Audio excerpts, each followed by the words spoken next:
দিনের কর্মব্যস্ততার পর পুরো শহর যখন ক্লান্ত হয়ে একটু বিশ্রামে ব্যস্ত, তখনও অপলক জেগে থাকে রাজধানীর পুরান ঢাকার নাজিরা বাজার। বিভিন্ন বয়স ও শ্রেণী পেশার মানুষের আনাগোনায় সারাক্ষণ মুখর থাকে এলাকাটি। ভোজন রসিক মানুষের কাছে এলাকাটি এক ভালোবাসার নাম।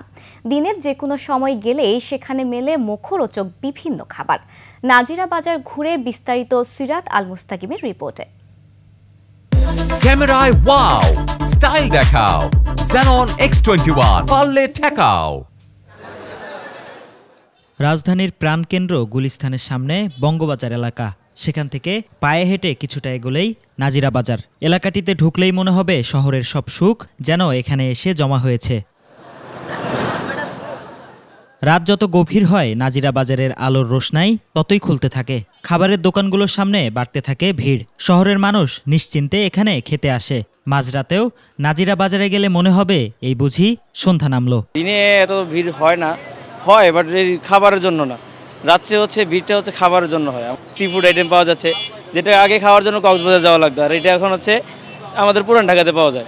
নবাবী আমল থেকে এই জায়গায় বিরিয়ানি ঐতিহ্য ছিল, ওটাই এখনো ধারাবাহিকভাবে চলে আসছে। হুট করে নতুন কেউ রাতের বেলা নাজিরা বাজার এলাকায় ঢুকে গেলে অবাক হবেন। গভীর রাতেও সেখানে মানুষের ভিড় দেখে নিজের ঘড়ি নষ্ট হয়ে গেছে বলে মনে হতে পারে। কিন্তু পুরান ঢাকার নাজিরা বাজারের প্রতিদিনের চিত্রই এমনই। কথিত আছে ঢাকার মোঘল আমলে সরকারি বিভিন্ন দপ্তরের নাজিররা এখানে বসবাস করতেন। নাজিরদের বসবাসের এলাকায় বাজার গড়ে ওঠে বলে এর নাম হয় নাজিরা বাজার। শুধু পুরান ঢাকার মানুষই নন, বরং রাজধানীর বিভিন্ন এলাকা থেকেও ভোজন রসিকরা সেখানে ভিড় জমান। বিরিয়ানি তো অবভিয়াসলি আমরা পুরান ঢাকা, আমাদের সকাল বিকাল রাতই বিরিয়ানি লাগে, বিরিয়ানি ছাড়া চলবে না। নাজিরা বাজার রাতে না সবসময় খোলা থাকে, কিন্তু হচ্ছে রাতের বেলা যদি খাবার আমরা যদি খেতে চাই তখন এই জায়গা ছাড়া ঢাকা শহরের কোথাও হচ্ছে পাওয়া সম্ভব হয় না। এখানে আসলে ঢাকার যখন সব জায়গায় রাত শুরু, এখানে দিন শুরু, কারণ ভোজন রসিক যে রাতের বেলা একটা ক্রেভিংস থাকে না। ঢাকায় যারা ওরা হচ্ছে লেটলি খায়, ওদের ট্রেডিশনই হচ্ছে ওরা লেট ভাবে খায়, 12টা ওদের হচ্ছে সন্ধ্যা টাইপ, এটা তো ওরা খায়, ওরা খুব খেতে পছন্দ করে। সন্ধ্যাবেলা আমাদের যেরকম অবস্থান থাকে এখন নাজিরা বাজার হচ্ছে ঢাকাতে, এই অবস্থানটা রাত্রে 3টা পর্যন্ত দেখা যায়। নাজিরা বাজারের বিখ্যাত খাবারের স্বাদ নিতে বিদেশিরাও এখানে ছুটে আসেন। যেখানে সি ফুডের জন্য বিখ্যাত বলা হয় মালদ্বীপকে, সেই মালদ্বীপের বাসিন্দা নাজিরা বাজারের সি ফুডের ভূয়সী প্রশংসা করলেন।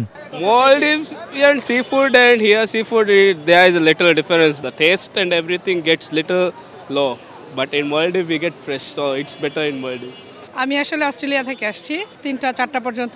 এখন এই টাইমেও মনে হচ্ছে যেন ডে টাইমের মতো বিজি। আমি কাবাব খেয়েছি। পুরো শহর ঘুমিয়ে গেলেও জেগে থাকে নাজিরা বাজার। সেই নবাবদের আমল থেকে ভোজন রসিকদের কাছে নিজের ঐতিহ্য ধরে রেখেছে নাজিরা বাজার। সিরাত আল মুস্তাকিম, 21 টেলিভিশন, ঢাকা।